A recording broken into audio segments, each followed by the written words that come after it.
নমস্কাৰ বন্ধু, আজি আমি পঢ়িম ইংৰাজীৰ বৰ্ণমালা English alphabet. A for apple,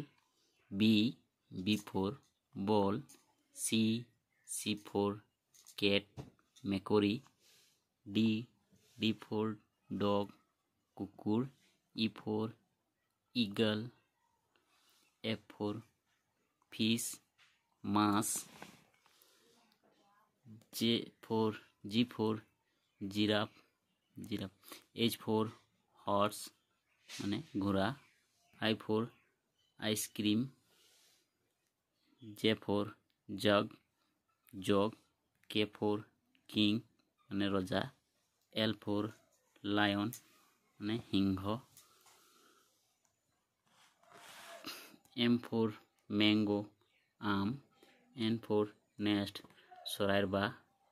O for orange কমলা টেঙা,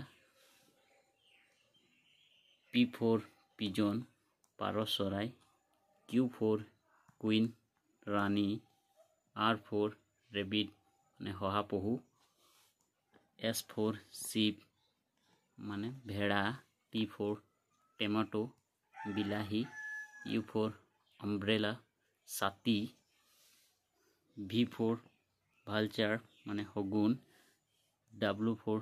watch হাত ঘড়ি, X for xylophone, Y for